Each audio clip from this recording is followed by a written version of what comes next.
All right, everyone. Happy New Year, and it's another edition of the SVG On Demand series here. I have a good friend of SVG and a longtime supporter of us. He's Ed Placey. He is the senior coordinating producer for college football for ESPN. Ed, I hope all is well. How are you doing? And are you ready for some college football? It's about time.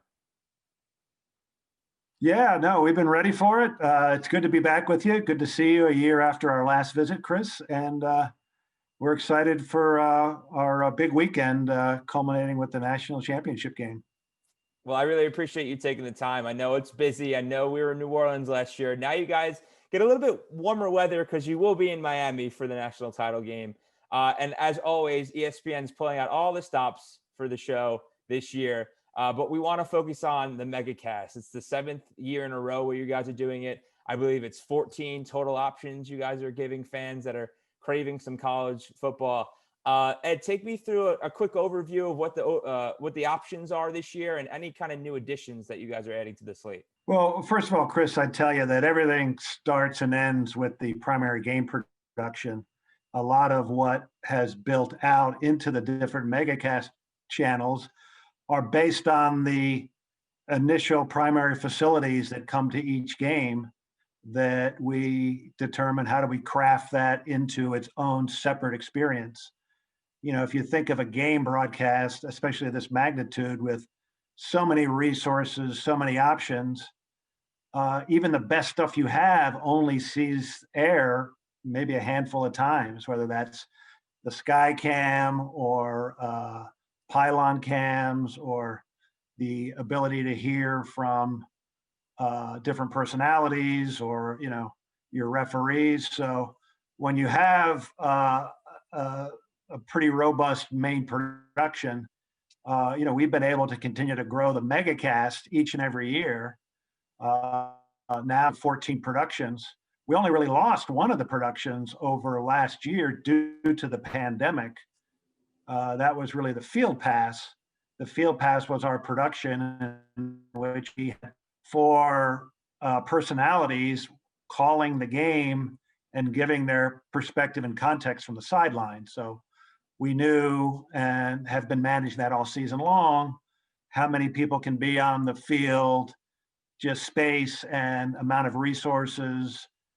So we knew early on that we were going to at least address that one, but you know, we still have you know, the same amount of productions that we had last year. We just kind of reshaped them a little bit and set them up to handle them more remotely. So, you know, the primary one, the Field Pass used to be on ESPN2. This year, the NFL Live group, which is a group of personalities you'll recognize from their college productions as well. Laura Rutledge, who is our primary host of NFL Live, does SEC Nation.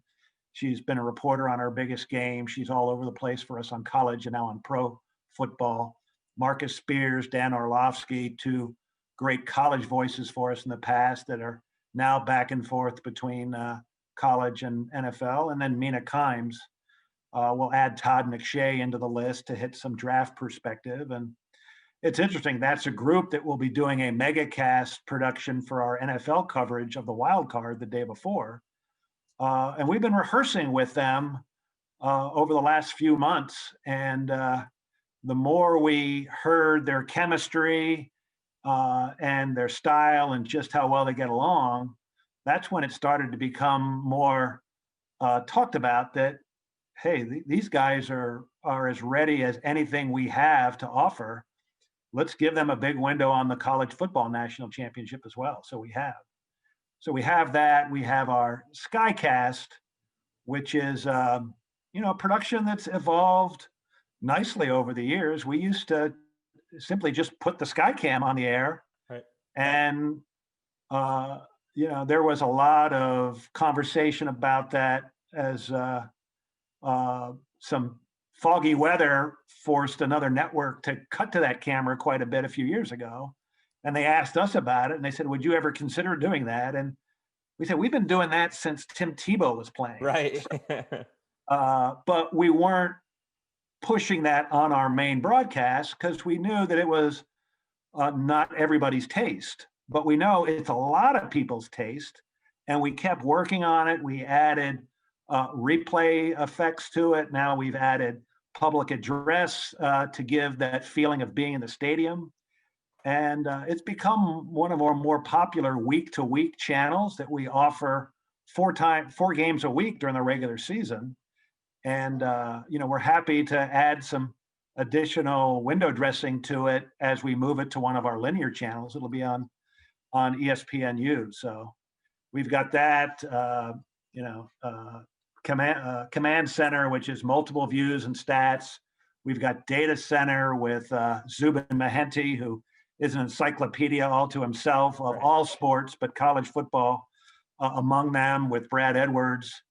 And they just wrap themselves in all the stats and displays and information we have. Off the top of my head, I can think of all 22 RefCasts. You guys have the film room. Film room is one of the things that a lot of fans get to sit there and understand the inside part of the game, because they don't get to listen to the coach all the time and be able to hear their kind of feedback all the time. So one thing I wanted to ask you, Ed, is that you mentioned a lot of the things with NFL, and there's kind of a crossover this year. Take me back 7 years ago when the MegaCast was just a baby, and now it's a full-grown individual adult. Talk about the evolution of the MegaCast and how it's influenced the other properties at the network, because we just mentioned this is the first time an NFL game will have all these MegaCast offerings. So take me back to when it was little and the impact it's had on television production. Yeah, no, I mean, it's been very satisfying to see what it's grown to become, not just on our college football coverage, but on a number of our prominent projects at ESPN. And now other networks are evolving their own versions of it. So to know that when we started this, we weren't sure what the value to us would be, how long we would want to continue to do it.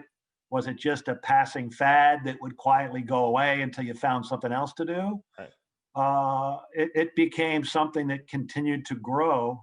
And as a producer, a production person, also someone that embraces new technology, new approaches. As I told you in past years, it's a great laboratory to explore things in a safe working space. You can't explore things too aggressively when you only have one place to put something, because not everything you do and not everything we have done is completely worked out. But to have alternate channels to put things on there and not worry so much if it doesn't work out perfectly the first time you do it, but you see enough into it that, okay, we're going to shape it a little differently this next year. And, we've done that each and every year with, the film room approach. RefCast is an interesting one. We debuted that last year. A number of years prior to that, we did a replay booth where we simulated what the experience is in a authentic replay booth. We recreated that. Right. That did well for us, but as we found this new era where people really love hearing more about the rules, and we had developed a cast of officiating analysts from college and pro. And our guys love to talk officiating, talk rules, talk calls, talk replay review. So last year we brought together a group of officials to do that. And this year we've evolved it even further. We're bringing in Jason Benetti, who is really one of our most authoritative voices on anything that involves the rules, as kind of the facilitator, with John Perry from our NFL side, who has worked some college games for us this year, along with Matt Austin, who's been with us the last couple of years.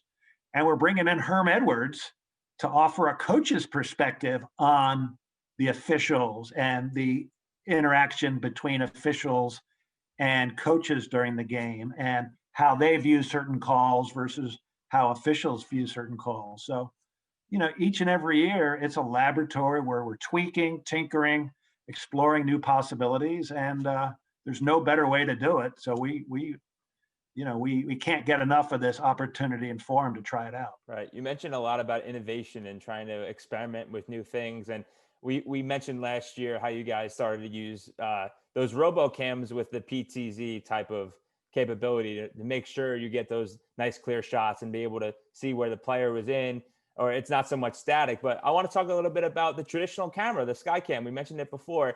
It had a significant role this year based on if fans were in the stands, if fans weren't in the stands, safety protocols, and making sure nothing happens if cameras are going over people's heads. So, talk to me a little bit about the role this year and how it kind of varied depending on the venue that you were in this year for the regular season. To be honest with you, Chris, it didn't really change all that much from when fans are in the stands. And many of our games, I'd say more of them had at least some fans in the game than had absolutely none. Okay. The fly space, the maximum fly space we have is dictated by the nature, the configuration of the stadiums, where their light towers are, where we often do the mounting to. And that will sometimes give you a great range up into the front of the upper deck, or to the back of the end zones. In some cases, we can go behind the goalposts, and sometimes we can only go as far as the 5-yard line. Right. That is really stadium to stadium dependent. But we really didn't change anything in terms of feeling like we could go to new places because there weren't fans there.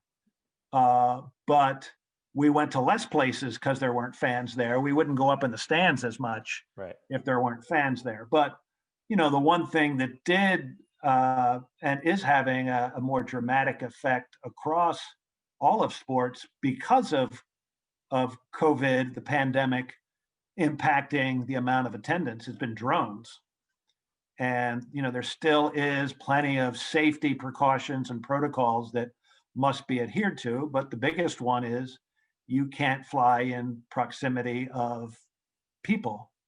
And, the circumstances, more so in other sports, you saw some of the great stuff being done in golf, where they were able to get to a lot of places on a lot of courses that normally cameras wouldn't get to. So that's been a really good aerial camera development that it's yet to be seen how much can still remain intact once fans start coming back in full force to the venues. Okay, and nothing would be able to be done without constant planning and adapting and making sure that things are in the right place at the right time. So, Ed, if you could talk to me a little bit about the planning that is going into this championship game, whether it's keeping everyone safe, working with the venue in Miami, the meetings, the production meetings that you had to have to make sure that everyone's on the same page. How did you go about planning for this national title game? Well, from a safety precaution standpoint, that was all done by a pretty impressive group that we have managing for all of ESPN. Rob Gallo, Dennis Cleary, Jerry Arati, a cast of many that basically laid down the protocol for keeping everybody healthy and safe.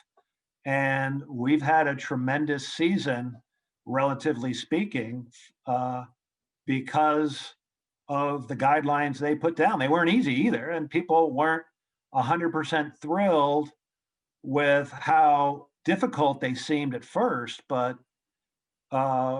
everybody stuck to their guns, and we felt very, very proud that while a number of games that we were to telecast were canceled for team-related reasons, we never had to replace a crew due to a positive COVID test on that expanded out to multiple production people.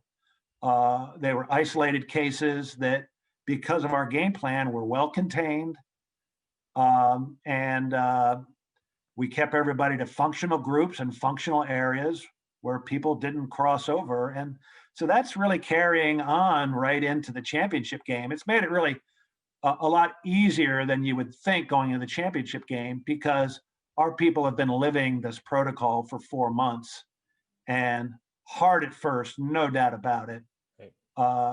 Dinners in rooms, Not a lot of external interaction, and just having everybody be mindful at home or at work that their professionalism and discipline is what's going to get us to this point. And so it's with great satisfaction and knock on wood, we'll make it through the next few days without any concerns or outbreaks. But yeah, it's been a company-wide effort that and it started with our group doing the NBA in the bubble, and other groups came out of the bubble and had to find a way to stay safe without that constant comfort zone of knowing that everybody in this universe, in this bubble, is tested and following similar protocols. So but that part of the planning is one thing.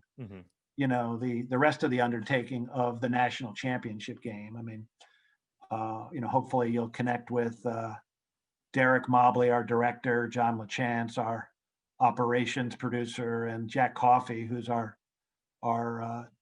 truck operations manager for this particular crew. I mean, they spend the whole year figuring out the championship game, right, down to the square inch of truck compound space, every monitor, every camera location and position, every headset station. I mean, we walk in there with an impressive game plan, and then everybody just heads out from there. So it's definitely that three that it starts with, and then the Army that comes down, that's been down there this week, that's headed down over the next couple of days so that we can get all this work done. You did a great job describing the challenges of this year and how you overcame them. But a little bit more on the light sided note, if you had to pick one or two favorite moments from the regular season or the semifinals based on either your personal favorite moment, a moment of pride of your team, just be able to do something, what were two of your favorite moments this year? Well, I mean, what we spent a lot of time doing work-wise, and it's kind of a strange satisfaction we got from figuring out all the new ways we had to do things because we had no choice due to the pandemic. And the biggest one was really the home announce kits.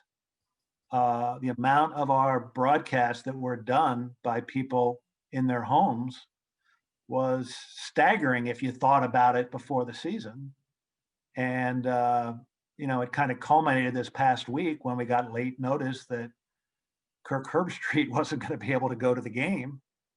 And we had to not just hustle to put an operation in place in his home, but, we really wanted for a game of that magnitude to surround him with all the normal resources that he has around him when he's in the booth, including easy eye contact with Chris Fowler for that, non-verbal communication that's important, connection with a spotter, connection with the truck, the resources he has to kind of quickly review plays, so he's that much more prepared on the fly. And I mean, we surrounded him with everything. The only thing we couldn't surround him with was a telestrator. Right. And if we have to figure that out at some point, we will. But that's the only thing that doesn't work at a distance is just yet. But that would be our next challenge, to figure out how to get a telestrator. Right. This industry is pretty innovative, and I'm sure that's probably the next thing on the checklist. So next thing, 2022 or the 2020 next season, telestration for remotely. That'll probably be the next thing. Yes. Is there any other moments other than that? I guess the one question I can ask to kind of final this out, a lot of people, with the challenges of the coronavirus, of everything going on, who was playing, who was not playing, you're finally going to play the national championship game and you're going to get through the season. Just tell me personally how proud of yourself, your team, and the network and the national championship. The NCAA and the players and the teams are just making it to this point. Well, the one thing I can tell you is that we all love college football. We love this sport. It was really strange, the thought that we might not have it, then strange to think that we'd have some teams, some conferences, but not all of them. Right. And then what we took great satisfaction out of, not just in our own ability to adjust and make things happen in ways that we never thought we'd have to, but the sport found ways of doing things that we never, they were changing games on several days' notice. I mean, and my favorite moment was really when BYU hopped on a plane on a day's notice to go play Coastal Carolina when another opponent canceled for Coastal. Two top teams in a critical matchup. It was a great game. Now, we had to hustle ourselves to make the necessary adjustments to that, to prepare for a BYU team that we weren't necessarily covering that week. But to send their equipment on a double team truck drive across from Provo, Utah to Coastal Carolina to get that game on, it made me proud of the sport in ways that they never thought they could. They talk about games that take 10 years to get on the schedule. You can't really work a schedule unless you're working 10 years out, we would hear. Right. And now they're doing it on 4 days notice.